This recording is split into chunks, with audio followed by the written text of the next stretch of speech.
Padres trade talks are intensifying. Another MLB insider has come out linking the Padres to a potential fix at the left field designated hitter position. Let's talk about Marcel Ozuna, the Brave, and what he could mean as a San Diego Padre, and if this is even still an option or if the Padres have just entirely fallen out of contention. What's going on, everybody? It's Christian Pedersen back with another episode of Padres Digest.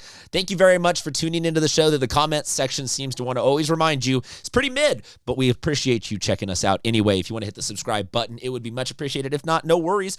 We will always be here to talk baseball for you. Okay, so Marcel Ozuna is the Brave that is in question. Let's table set all of this. Right now, as of us recording this, I will say happy 4th of July to those of you who choose to partake in that holiday. Here is where the NL West is. The Padres are above 500, but you see that like they're in second place, they're above 500, half game up on the Gigantes, but are 9 back from the Dodgers. Now, if you zoom out to the wild card standings, we're only a game out of the wild card. So I would like to still think that given that we are above 500, we are trailing the best team in baseball, that this 9 is a little bit misleading. That I like to view this as we are still in very much contention for making the playoffs, and then once we make the playoffs, you really only got to view it in 4 to 7 game sample sizes. And I still like what we got. Everybody is kind of slumping or just having a bad year or whatever, but I fundamentally, the core of this team with Jackson Merrill, Manny Machado, Fernando Tatis, I like Xander Bogaerts. I like we got a good squad. We don't have an elite squad, but we got a good squad. So I still think that the Padres can be buyers at the deadline. We have talked a bunch of different scenarios ranging from blockbuster moves to calling free agents who are currently sitting at home on the couch and everything in between. The latest one going around making the rounds was Marcel Ozuna. He is currently in the last year of his contract with the Atlanta Braves. Let me show you how he is doing this season for the Braves. These numbers might not be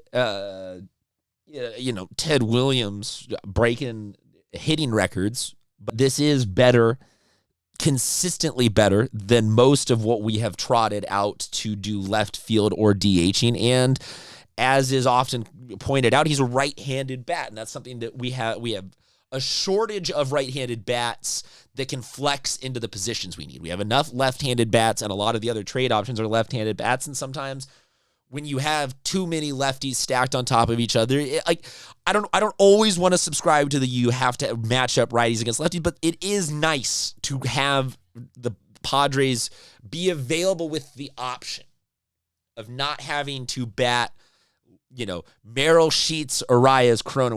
You don't want to necessarily put 4 lefties in a row against a lefty. So acquiring a right-handed bat to play the outfield, to play DH, to provide some sort of pop, and I can describe pop as being the literal crushing of home runs. I can also sometimes just describe pop as like launch angle is that this is going to be a fly ball. This is going to be a sack. It's just not going to be a strikeout guy. Ozuna, he's good at that. He knows how to put the ball in play. He's always flirting with the warning track. He is also somebody who is in the last year of an $80 million deal. He is on a club option, and next year will be an unrestricted free agent. So he is very squarely in the class of rental. And I don't think that a 35-year-old Marcel Ozuna is somebody that we are trying to do a trade and sign for. I don't think that this is somebody that the Braves are expecting a massive return package from. I think that there are very achievable deals here, given where the Braves are at and given where the Padres are at, that Marcel Ozuna, and I do reach the point on all of these videos where you guys see me talking myself into every one of these trades is the fix. But as far as available opportunities go for the Padres, giving up Brandon Lockridge or, a Trenton Brooks or something, giving up just somebody and a minor league piece or two, some relievers that throw hard, that are young, but not guys that are, like, we're not giving up our, like, I don't think the Braves are going to ask for a top 2 or 3 or 4 prospect in return. This could be on the more interesting side of deals because, like what's the worst? Is he keeps hitting 245? Better than Hayward was doing. That was better than Gurriel was doing. That's better than Campy has done. That's better than a lot of other opportunities and options that the Padres have thrown out this season. Like I said, he's a right-handed bat. It could also be sometimes guys just benefit from a change of scenery and new vibes and infusing him. And I don't know Marcel Ozuna personally, so I can't guarantee to say this, but infusing him into this clubhouse that's in a playoff push that needs this guy to be that could, to me, it reads the positive good vibes. And you get a guy here, you get him hitting. We see the wheels turning right now for Xander. We see some of the guys I think that are in that second half going to put it together. Darvish is potentially coming back. Michael King is coming back. I think that better days are ahead for the Padres. So you combine overall team better days with a guy like Ozuna coming in for relatively little to no expenditure at the major league level, and you're not necessarily annexing a ton of the future. To me, it checks all the boxes of a very squarely, I'm in favor of this trade.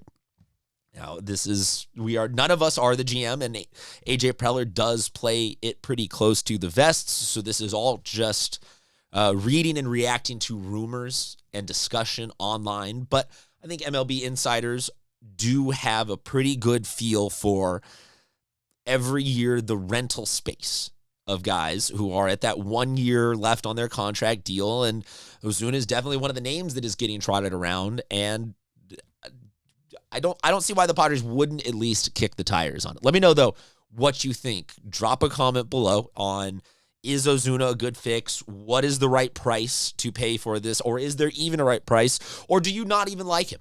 Maybe you're completely out on him and you got somebody else in mind that's the fix. Or maybe you are just like, I like the Padres as is. Or maybe you think that the Padres shouldn't even be buying at the deadline. Maybe you think it's time to just be like, look, if we really are 9 back, if this is the gap between us and the Dodgers, maybe you were thinking Marcel Ozuna doesn't fix this, so what's the point of us spending anything?